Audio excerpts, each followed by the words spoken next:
سلام، من آرشم. اینجا کانال پرژن پوئتریه و اگه دارید من رو میبینید از علاقه‌مندان به شعر هستید، پس دعوتتون میکنم به دیدن تفسیر غزل 18 دیوان حافظ.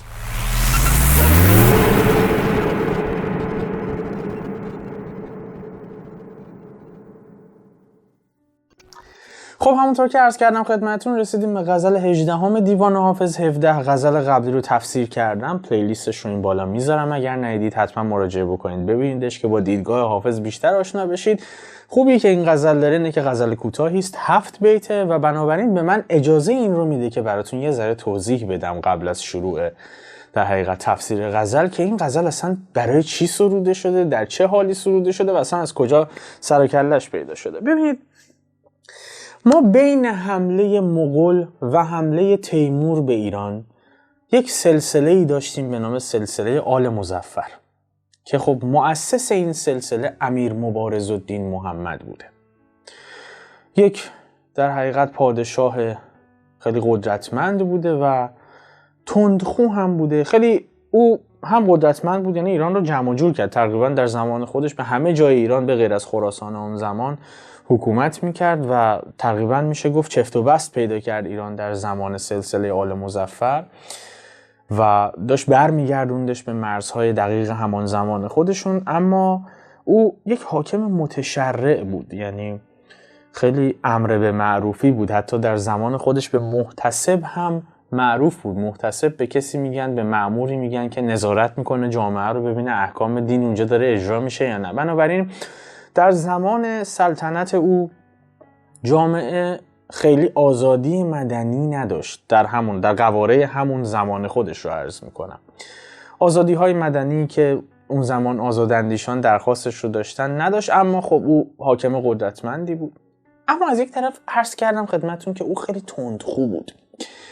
تندخو از این جهت که شما اگر اشعار حافظ رو بررسی بکنید یا اشعار فرزند خود امیر مبارزالدین محمد رو که الان بهش میپردازم، متوجه این مسئله میشید که او خیلی با خشونت با مسائل برخورد میکرد. کمان که یک بار از جنگی از خطه آذربایجان تبریز در حال بازگشت که بودن، یک بخشی از لشکر خودش رو به فرزندانش و خواهرزادش میسپره. خواهرزادش و برادرزادش خاطرم نیست دقیقاً، و خیلی رضایت نداشت از این که اون بخش از لشکر رو اینها به درستی دارن هدایت میکنن یا نه.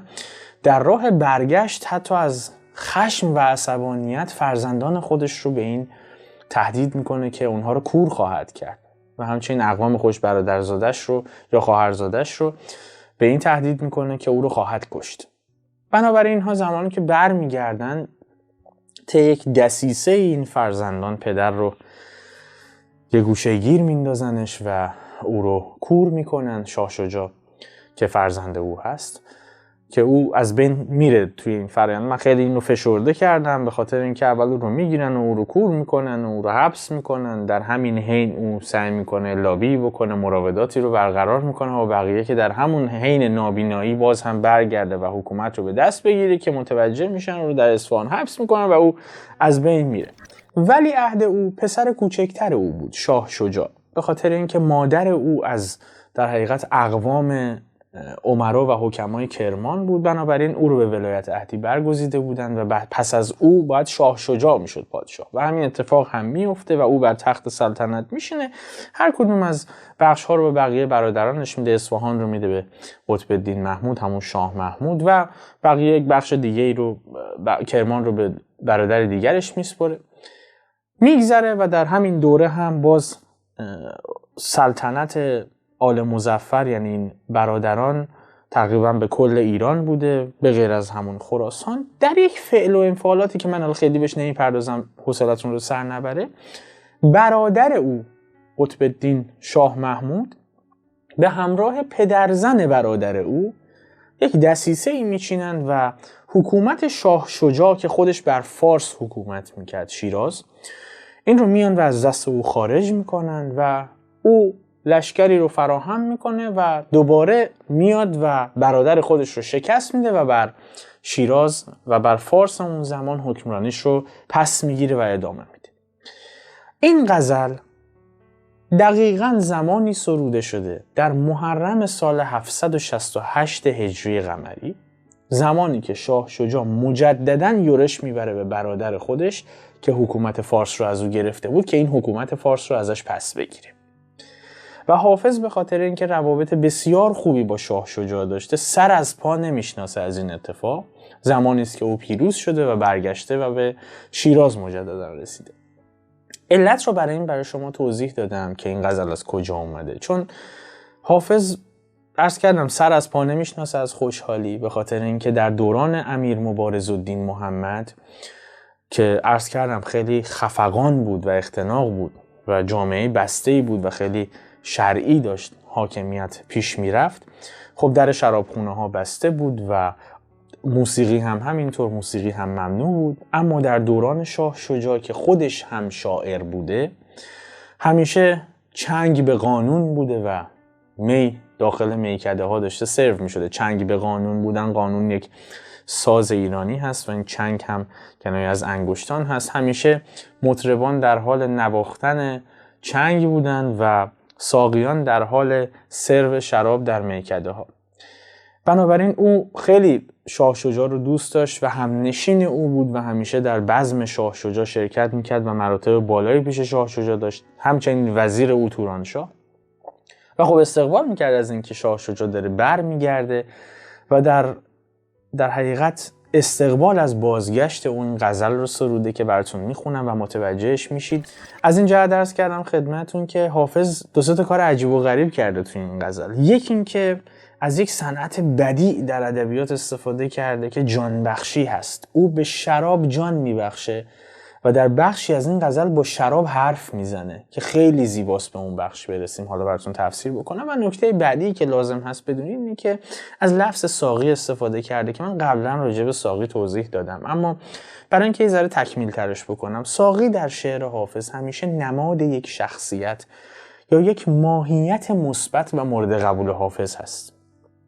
بنابراین هر موقع حافظ ماهیتی رو یا شخصی رو ساقی خطاب میکنه، اون شخصی است که حافظ به او دل داده و اون مورد قبول حافظ هست.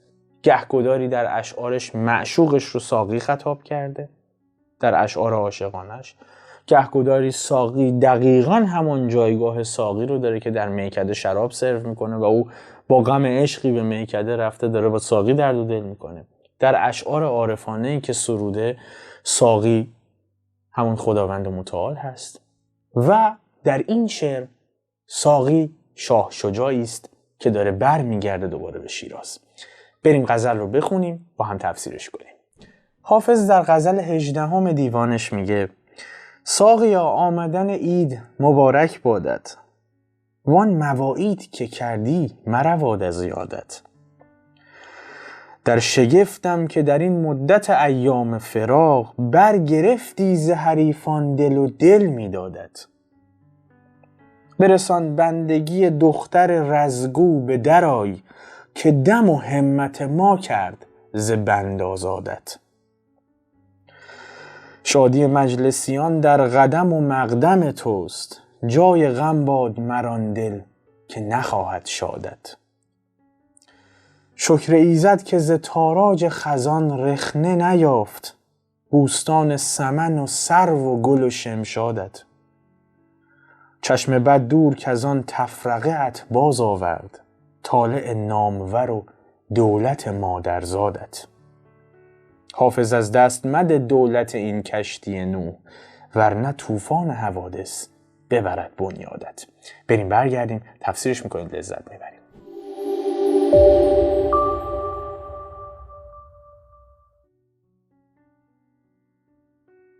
خب من حاشیه نرم، بریم سراغ تفسیر ابیات که خیلی پست رو طولانی نکنیم. حافظ در بیت 1 میگه: ساقیا آمدن عید مبارک بادت، وان مواعید که کردی مرود از یادت. ساقیا که اینجا عرض کردم کنایه از شاه شجاعی که دوباره داره برمیگرده به سلطنت شیراز و حافظ خوشحاله. و مبارک بادت که یعنی مبارک باشه. مواعید هم به جمع وعده میگن، وعده و وعید و موعودها رو میگن مواعید. مرواد هم یعنی نرود، مرود. داره میگه ای ساقی، شاه شجاع، آمدن عید مبارک باشه بهت. آمدن عید بر تو مبارک و میمون باشه و امیدوارم چیزایی که وعده داده بودی یادت نرفته باشه. دکتر جلالیان که تحلیل جذابی از این مسئله ارائه داده، داشتم تو تفسیرهای متعدد که میخوندم نوشته بود این بود از اونجایی که خیلی با هم ارتباط خوبی داشتن حافظ و شاه شجاع، اونقدر این ارتباط خوب بود که من در یک پستی قبلا براتون توضیح دادم اطرافیان شاه شجاع انقدر به شاه شجاع فشار میارن و حسادت میکنن که او مجبور میشه حافظ رو تبعید بکنه در یک برهه‌ای به یزد. انقدر این روابط خوب بوده که دکتر جلالیان تحلیل رو هم داده بود که انگار چیزی شبیه این هست که قبل از اینکه بیاد، زمانی که داشته لشکر آماده میکرده، احتمالاً مکاتبه میکرده، نامه میداده به حافظ و با هم در ارتباط بودن و او به او وعده و وعیدهایی داده بوده پس از اینکه میاد و دوباره سر کار قرار میگیره. اینجا هم داره میگه این عید مبارک باشه بر تو. این عید رو میشه دو مدل تفسیر کرد. یکی این که عرض کردم در محرم سال 768 این حمله مجدد و تسخیر شیراز و فارس اتفاق میفته توسط شاه شجاع و خب ابتدای سال عربی اول محرم هست. اول ماه محرم ابتدای سال عربی است و خب این ممکنه این عید منظورش عید سال نو عربی بوده باشه یا نه اصلا بازگشتن شاه شجاع رو به حکومت فارس مبارک و میمون میپنداشته و به همین دلیل او رو عید خطاب کرده. این حادثه رو داره میگه این که داری میای مبارکت باشه، یادت نره ما چه وعده وعیدایی داده بودی. در بیت دوم یه جورایی میخواد شاه شجاع رو شرمنده هم بکنه، با یک شیطنت خاصی باهاش صحبت میکنه. میگه در شگفتم که در این مدت ایام فراق برگرفتی ز حریفان دل و دل میدادت. این برگرفتی ز حریفان دل یعنی از دوستانت و از آشنایانت و از این همپیالهات که با تو جام می رو سر میکشیدن دل کندی، اینها رو رها کردی. از ز حریفان برگرفتی ز حریفان دل یعنی از ماها دل کنده بودی و این دل میدادت یعنی دلت راضی میشد. برگرفتی ز حریفان دل و دل میدادت یعنی اینکه هم از ما کنده بودی، دل از ما کنده بودی و رفته بودی و دلت هم راضی بود، بر نمیگشتی، یه جوری میخواست شرمندش بکن. تا میگه در شگفتم یعنی من اصلا حیرت زدم که در این مدت ایام فراق من در حیرت زدم که دوی روزهای هجران و دوری که از ما داشتی، از ما دوستان و هم پیالهات دل کنده بودی و رفته بودی و فراموشمون کرده بودی. در تعجبم که چجوری دلت راضی میشد به این مسئله که از ما جدا باشی و برنگردی. خیلی زیباست این بیت. میرسیم به بیت بعدی، یعنی همون بیتی که عرض کردم خدمتون. حافظ جان میبخشه به شراب و با او صحبت میکنه. میگه برسان بندگی دختر رزگو به درای که دم و همت ما کرد ز بند آزادت. این برسان بندگی رساندن یعنی عرض ارادت کردن و عرض اشتیاق کردن و خدمت گزار بودن. میگه برسان بندگی یعنی ارادت و اشتیاق ما رو برو ابلاغ کن، بگو ما در خدمتیم، خدمت گزاریم. رز به معنای انگور هست، پس دختر رز میشه شراب، به خاطر اینکه قاعدتا شراب به واسطه انگور هست که چشم به جهان باز میکنه. بنابراین دختر رز کنایه از شراب هست. این جالب توجه عزیزانی که همه چیز رو عارفانه تفسیر میکنن. شراب انگوری، دختر رز. این به درای یعنی بیا بیرون، انگار که چیزی پنهان بوده باشه. به درای یعنی در بیا بیرون. دم و همت هم که اراده و خواست هست. معنی بیت اینه که اگه خاطرتون باشه در بیت اول داشت به شاه شجاع میگفت ساقی دیگه. عرض کردم اونجا براتون که ساقی اینجا شاه شجاع. ساقی به چی دسترسی داره؟ به شراب. عرض هم کرده بودم در دوران شاه شجاع جامعه باز بود و او اتفاقا استقبال میکرد از اینکه میکده ها باز باشن. عرض کردم او خودش هم پادشاه خوشمشربی بود. اینجا دلش میگه ای ساقی که به باده دسترسی داری، ای شاه شجاعی که اهلش هستی و به باده دسترسی داری، سلام ما رو برو ابلاغ بکن به شراب. اینجاست که جان میبخشه بهش. به این دختر رز سلام ما رو ابلاغ بکن، بگو ما در خدمتت هستیم، بهت ارادتمندیم و دیگه لازم نیست که پنهان باشی. دیگه لازم نیست در خم پنهان بشی، در شیشه های شراب پنهان بشی. دیگه بیا بیرون. با شراب داره صحبت میکنه. این نشون میده که احتمالاً در دوران سلطنت برادرش یعنی شاه محمود بر فارس و شیراز هم اختناق در جریان بوده و جامعه بسته بوده و میکده ها احتمالاً بسته بوده و مردم مجبور بودن پنهانی میخواری بکنن و می بنوشن. بنابراین اینجا سلام رو داره به شاه شجاع میرسونه که داره میاد، میگه داری میای، این سلام ما رو به شراب هم برسون و بهش بگو دیگه اون دوران تموم شد، دیگه لازم نیست مردم در خفا می بنوشن، دیگه تو داری میای و سلام ما رو که بهش رسوندی بگو دیگه باید از شیشه های شراب به در بیاد. جای دیگه هم با دختر رز یعنی با شراب همینجوری با جان صحبت کرده، یا آمد از پرده به مجلس عرقش پاک کنید تا نگویند حریفان که چرا دوری کرد. در بیت بعدی که خیلی جذابم هست اینجاست که نشون میده سر از پا نمیشناسه. میگه شادی مجلسیان در قدم و مقدم توست، جای غم باد مران دل که نخواهد شادت. این مقدم یعنی قدمگاه، جای پا. ببین این تو در مصرع اول، در انتهای مصرع اول شادی مجلسیان در قدم و مقدم توست، این تو میتونه هم شراب باشه و هم میتونه شاه شجاع باشه. به هر دو صورت معنی میده. اگر من بخوام این رو شاه شجاع تفسیرش بکنم، داره میگه که شادی مجلسیان در قدم و مقدم توست، میگه شادی دوستانت و این میگساران از وجود و حضور توه. هر موقع که تو در جمع ما حضور داری و تو به این شهر باز میگردی، همه خوشحال و مست و مسرورن. جای غم باد مران دل که نخواهد شادت. و امیدوارم هر کی تو رو نمیخواد و بعد تو رو میخواد دلش پر از غم باشه. اگه خود شاه شجاع باشه این تو، میشه تفسیر مصرع دوم رو اینجوری در نظر گرفت که اون قشری هم که حامی برادر تو بودن و تو رو نمیخواستن، امیدوارم که غم در دلشون نهفته بشه. و اگر شراب هم باشه میشه این شکلی دریافت کرد این بیت رو که پس از این که شاه شجاع سلام منو به شراب یعنی دختر رز رسوندی، بهش بگو که این شادی ما میگساران و همراهان تو همیشه از وجود تو شرابه و هرگاه تو در بزم ما هستی و ما می نوشیم همه سرخوش و سرمست و مسرور هستیم. و امیدوارم هر کس که تو رو نمیخواد دلش پر غم باشه، دلش به درد و غم مبتلا بشه. در بیت پنجم میگه شکر ایزد که ز تاراج خزان رخنه نیافت، بوستان سمن و سرو و گل و شمشادت. تاراج به معنای غارت شدن و به یغما رفتن هست و این تاراج خزان منظورش غارتگری خزان هست. به هر حال وقتی خزان میشه همه برگ ها میریزه و رخنه ایجاد میشه در سرسبزی.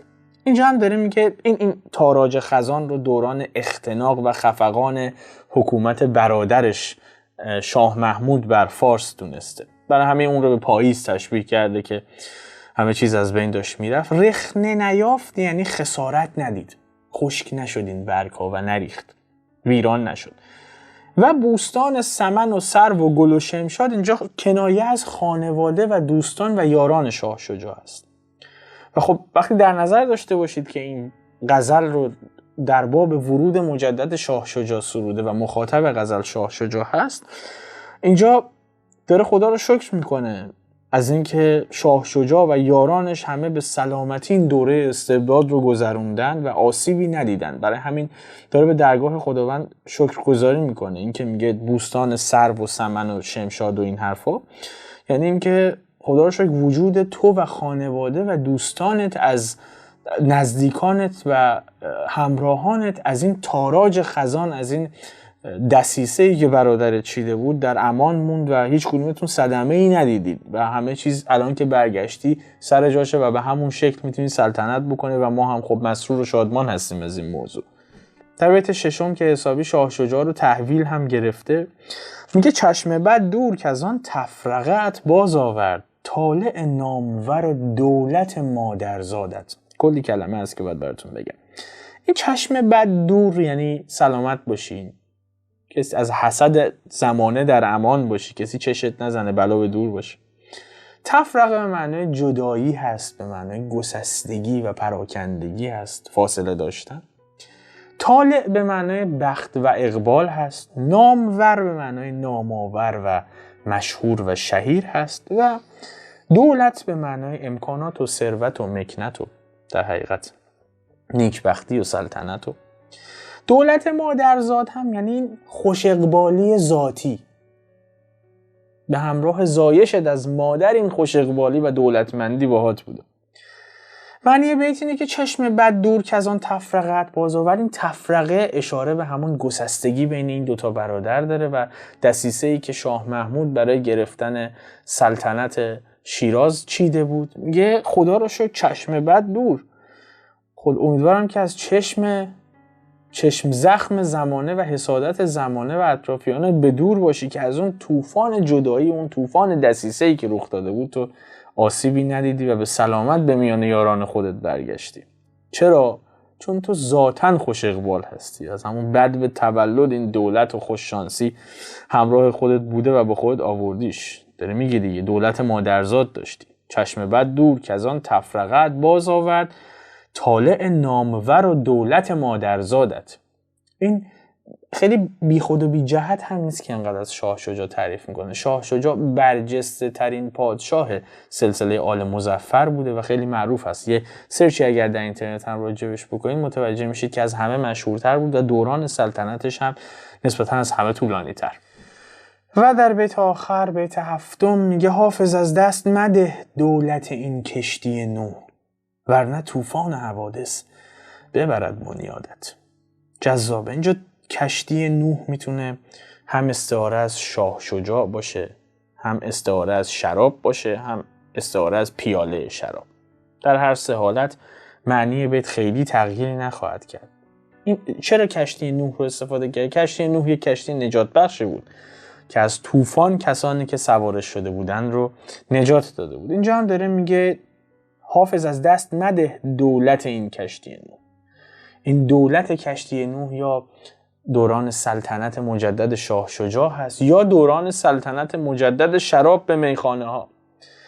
داره میگه حافظ مبادا این کشتی نوح، شاه شجاع یا جام شراب رو از دست بدیا. در غیر این صورت طوفان حوادث روزگار تو رو از پا در میاره.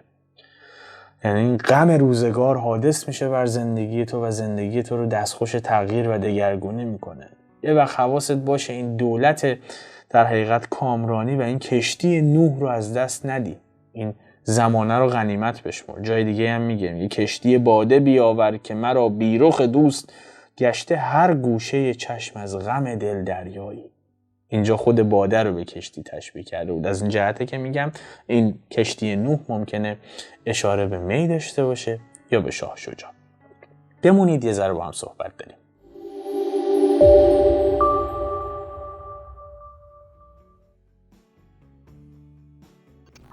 خب امیدوارم متوجه این مسئله شده باشید که چرا راجع به این غزل بیشتر براتون توضیح دادم. غزل کوتاه بود، این اجازه رو به من میداد برای اینکه بهتر بتونین درک رو میرسونه که حافظ چقدر بنده زمان خودش هست. و علت این که بارها عرض کردم حافظ به عرفان هم تسلط داره اما عارف کامل نیست. همین شیفتگیش به اتفاقات روزمره و نشون دادن واکنشش به اونهاست که خب یه عارف اصلا دغدغه این مسائل رو نداره.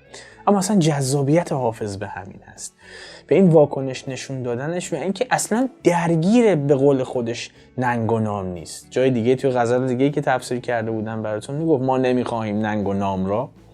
او اصلا درگیر شهرت پرستی نیست. این معنیش این نیست که دنبال این بوده که انسان شهیری باشه. برای همین اصلا شما اگه دقت بکنید او خودش برای خودش یک دیوان تنظیم نکرده، یک دیوان رو منظوم نکرده.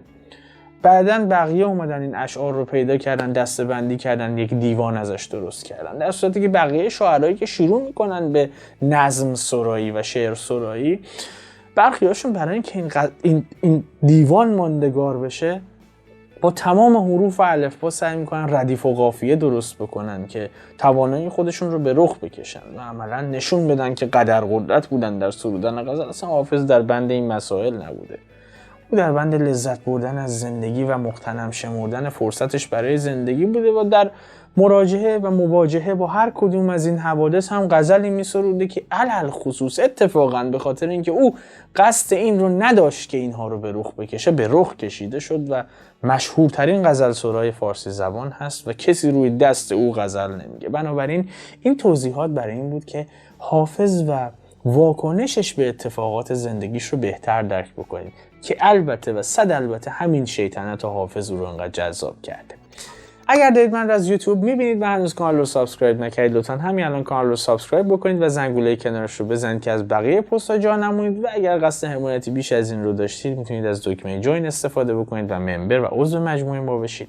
همینطور اینستاگرام اگر فالو نکردید حتما فالو بکنید، به رشد ما در اینستاگرام هم کمک میکنه و اونجا هم پست‌های جذابی رو براتون در نظر گرفتیم و بقیه شبکه‌های اجتماعی من که بچه‌ها اینجا همیشه براتون قرارش میدن که بهش دسترسی پیدا بکنید و اگر خواستید محتوا رو بین عزیزانتون شیر بکنید، دسترسی بهش داشته باشید و راحت باشید. خیلی براتون سوال میشه که من چرا پایان همه پست ها این رو عرض میکنم خدمتتون. من یک نگاه کوچیک که به آنالیز خود یوتیوب میکنم به یک واقعه عجیب برخورد میکنم، اینکه حدوداً از 100% بازدیدهایی که از ویدیوهای کانال پرژن پوئتری میشه، 50%ش اونایی هستن که سابسکرایب کردن و 50%ش عزیزانی هستن که هنوز کانال رو سابسکرایب نکردن ولی میبینن. بنابراین این که من هر بار اعلام میکنم، عذر میخوام اگر اذیتتون میکنه، اما کمک میکنه به اینکه اون دسته از عزیزانی که سابسکرایب نکردن هم عضو مجموعه باشن. و اگر قصد همیاری به مجموعه پرژن پوئتری دارید، راهاش رو میدونید.